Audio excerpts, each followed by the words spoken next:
Bonjour M, bonjour Mathieu Chédid. Bonjour, ça va bien? Ça va très bien, c'est à vous qu'il faut demander ça. Chanteur, auteur, compositeur, guitariste, je vais citer Mister, Kid Nous Deux, ou encore Je dis M. J'ai appris que vous étiez vintage maintenant grâce au genre de mélodie. 13 victoires de la musique dans 7 catégories différentes et un César de la meilleure musique pour le film Ne le dit à personne. Mais votre actu, c'est ce nouvel album, Rivalité, puis une tournée des festivals cet été. Il y aura 20 dates, une tournée des Zéniths à la rentrée. Je vais raconter tout ça, programme énorme. On vient d'entendre le titre dans ta radio que vous allez nous refaire en live dans une version acoustique inédite et on s'en réjouit d'avance. Chacun de vos albums est un peu porté par un concept, même par une couleur. Rivalité, c'est pas un nom propre, c'est un néologisme. Vous adorez ça. Oui, ça me rappelle l'Amomalie, l'album de 2017. Racontez, qu'est-ce que la rivalité? Oui, la rivalité, c'est déjà le monde dans lequel je vis. C'est vrai que j'ai cette chance inouïe de rêver ma vie beaucoup et de vivre mes rêves énormément. Donc ça, c'est quand même inouï, quoi. Mais c'est le cas, j'espère, de beaucoup de gens, malgré tout, dans ce monde cruel. Je crois qu'on a besoin de nos rêves, d'ailleurs, pour survivre. Peut-être plus que pour vivre et pour survivre. Et je pense que l'homme sans rêve, l'homme sans désir n'est rien. Donc c'est notre moteur, quoi, et c'est le mien profondément.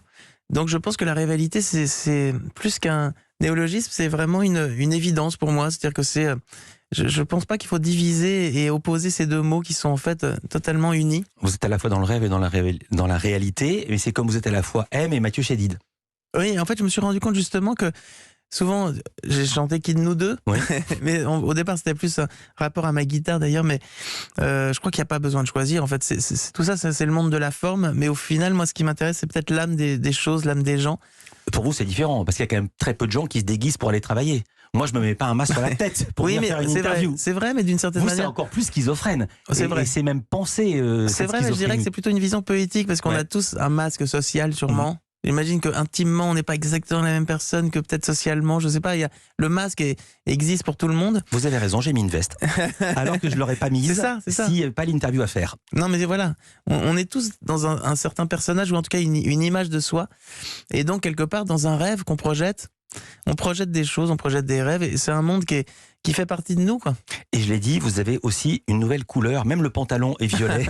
Je suis un peu obsessionnel. En fait, c'est vrai que je suis très périodique, quoi. J'adore l'idée de marquer ma vie par des couleurs et par des moments. Alors par des guitares, par des looks, par des petites philosophies. Mister, c'était le blanc, Kid Nous Deux, c'était le rose. Pourquoi le violet? Vous l'avez choisi comment? Le violet, c'est l'association du rêve et de la réalité. J'associe le bleu au rêve et le rouge à la réalité.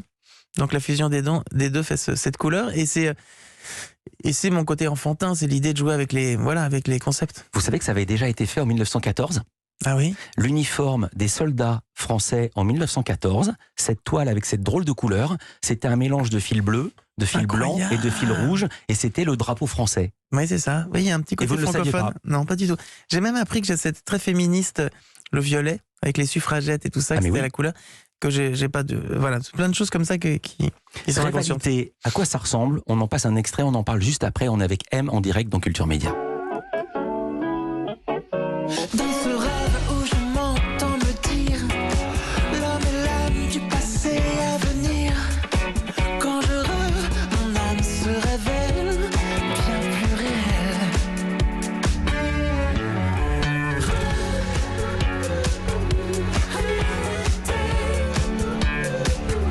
Être l'un et l'autre sans rivalité.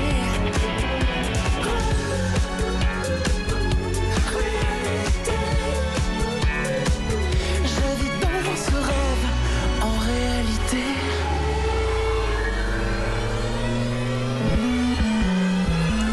Je profite de ce creux pour parler. C'est un peu disco, il y a des violons, il y a une grosse production et une basse, comme on dit, qui tourne. Dites-nous qui est la bassiste, parce que c'est une femme, c'est une icône. C'est Gaëlle Anne Dorsey. Qui est-elle? Gaëlle Anne Dorsey, c'est une musicienne née en Philadelphie, non? À Philadelphie, je dirais. Voilà, pardon, j'avais dit. Ouais. Et c'est une musicienne incroyable qui a un parcours fabuleux, qui d'abord est d'ailleurs chanteuse et guitariste, et est devenue bassiste par défaut, parce qu'au départ, elle cherchait à travailler et à faire... elle n'arrivait pas à travailler en tant que guitariste, il y avait trop de copains guitaristes autour d'elle, donc elle s'est mise à la basse. Et c'est devenu une des plus grandes bassistes du monde. Dites avec qui elle a joué, parce qu'avant vous, elle était avec Lenny Kravitz et Bowie. Oui, exactement. Ouais. Elle a commencé avec... Il y a eu Tears for Fears aussi. Ouh là là. Il y a eu... Ça, je savais pas. Oui, je crois que son premier groupe, c'était chanteuse dans une formation de jazz de Charlie Watts le batteur des Stones. Des Stones. Et voilà, bon, c'est toute une histoire. Et alors justement, à ce propos, vous dites toute une histoire, vous dites que vous avez avec elle le complexe du cornflakes. C'est quoi? Oui, non, c'est-à-dire que je crois pas que ce soit les Français on n'a pas inventé la pop ni le rock. C'est pas notre culture. Hein, on vient plus de l'accordéon et de la cornemuse, je sais pas. Mais en tout cas, c'est vrai que donc c'est vrai que en tant que Français, que musicien français, j'ai toujours un peu je m'excuse toujours de faire du rock ou je sais pas comment dire, de la pop. Je viens de comprendre, mais je me demandais quel était le rapport avec les cornflakes. C'est qu'on les a pas inventés. C'est ça. On les mange sans les avoir inventés. C'est exactement ça. Non, après, moi, je me suis amusé avec une chanson un peu gimmick comme ça, Ouais. un peu gadget. Mais c'était une façon d'exprimer mon amour pour la musique pop et anglaise et américaine. Vous avez toujours aimé ça? Bah oui, j'adore ça. C'est le portrait pré-fame de Lisa Marie Marquez. On est avec M, Culture Média. Continue, à tout de suite.